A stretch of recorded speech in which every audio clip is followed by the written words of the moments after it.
Olá, irmãos da UD Partenon, novamente reunidos com alegria. Estamos em novembro, último mês do projeto Palestras Curtas de 2024. E para hoje nós temos o poder da fé. Nós vamos encontrar o evangelista Mateus narrando em seu evangelho, lá no capítulo 8, a história do centurião romano,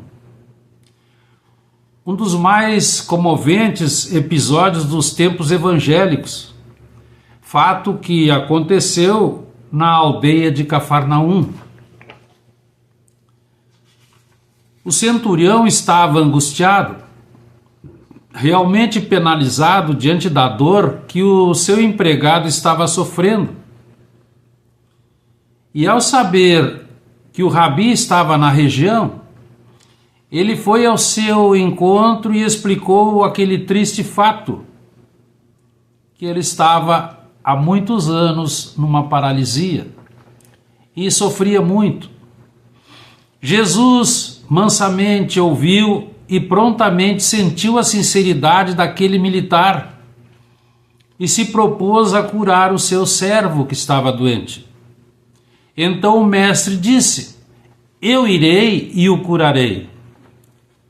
Mas o centurião, demonstrando humildade, ele responde: Senhor, eu não sou digno de que entres em minha casa, mas se disseres uma só palavra, sei que o meu criado ficará bom. O mestre, então, na sua aguda percepção, notou de imediato os méritos do soldado, tanto quanto a sinceridade do seu pedido em favor do seu servo paralítico. Mas o que tocou mais fundo os sentimentos do Galileu foi o poder da fé que esse centurião demonstrou nele, jovem Galileu, e no seu Deus, tão diferente dos deuses pagãos. Então aqui vale uma ressalva. Observemos com detalhes a Palestina da época para entender bem toda a magnitude desse fato ocorrido. A Palestina sempre foi uma espécie de encruzilhada do mundo. Por ali passaram com frequência os grandes conquistadores, buscando riquezas lendárias do Oriente. Depois de Alexandre vieram os romanos. No ano 63 a.C., ao tempo de Pompeu, veio a invasão, a ocupação, a dominação total, trazendo todo um cortejo de opressões e crueldades. Então Roma era onipresente na Palestina, na figura dos soldados, que eram quase sempre impiedosos, agentes do César, que morava distante, mas que também era muito temido e odiado. Então eles eram o símbolo daquele poder esmagador que extraía impostos elevados de um povo cada vez mais pobre e que sufocava em lágrimas e sangue os sonhos de liberdade, que confiscava os bens, que profanava ruas, casas, templos, famílias. Então é sim digno de respeito que esse comandante romano tenha conquistado as boas graças e a simpatia do povo que era esmagado moralmente pelos seus pares. E diziam os mais velhos dos judeus: ele é um amigo do povo, ele fundou até igrejas para nós. Ele é muito tolerante para com a nossa crença e para com todos nós. Mais notável ainda é que tenha tido a corajosa humildade de solicitar a ajuda de Jesus para salvar aquele seu servo modesto, que naquela época era uma figura social que valia muito pouco. Então é surpreendente que ele tivesse tão alto conceito e tão grande respeito por aquele jovem, que nem mesmo a sua casa achou-a digna de recebê-lo.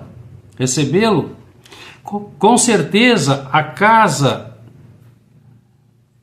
desse militar era bem melhor que a maioria das casas ocupadas pelos próprios judeus, porque os invasores sempre tomam para si o que há de melhor. Mas, acima de tudo, o que sobressai deste episódio, tão profundamente humano,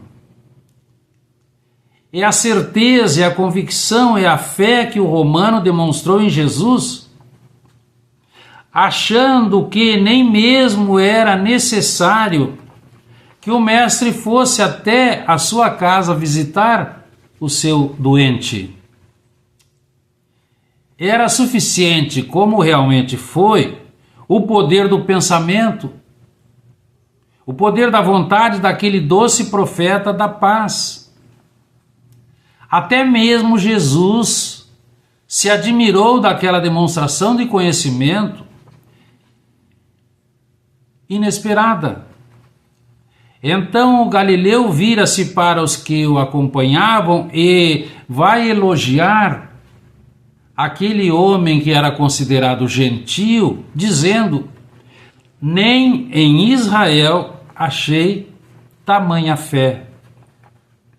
Ele então volta-se para o militar e diz: vai e faça-se segundo tu acreditas.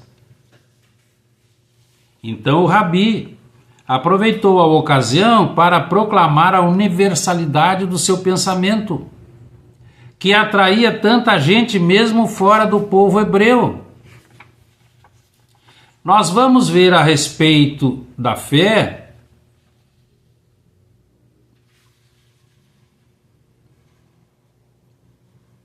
muito se tem falado e escrito depois de Paulo, mas jamais se disse algo tão bem e tão belo. A força da fé é a essência da esperança, a certeza daquilo que não podemos ver. Então nós vamos encontrar exatamente a previsão do Mestre nas incontáveis multidões não israelitas que haveriam de aderir à sua doutrina, porque não era mais uma seita judaica, era uma nova filosofia de vida para todos os povos da terra.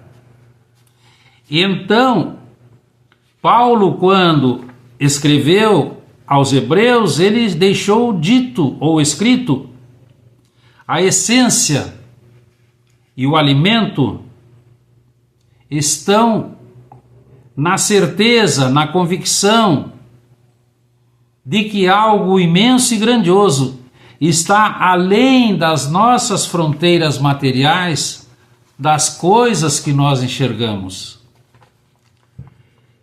E coube à doutrina espírita o coroamento do trabalho. Não apenas conciliar razão e fé, mas ainda declarar que a fé só é legítima quando passar pelo crivo da razão para tornar-se poderosíssima. Então, na era do Consolador,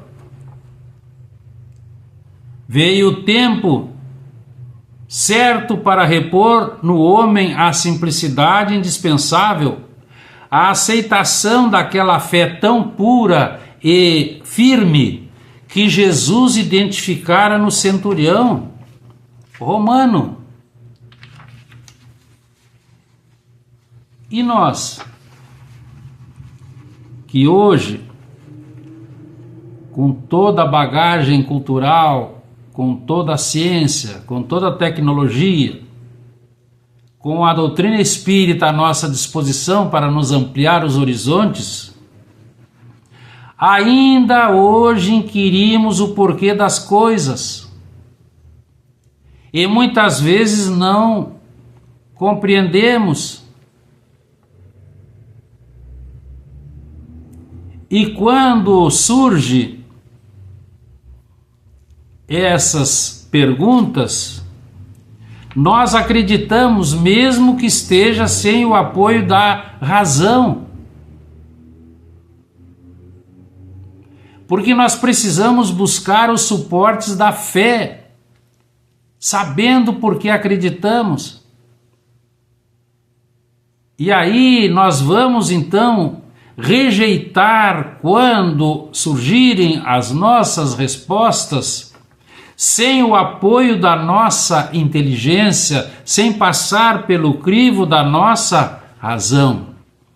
É isso que os amigos espirituais nos dizem. Porque quando nós nos apoiamos racionalmente, quando nós compreendemos doutrina espírita, quando introjetamos, passamos a olhar com tranquilidade a nós, ao nosso próximo, ao nosso futuro espiritual e ao futuro de toda a humanidade. Principalmente agora que os tempos são chegados.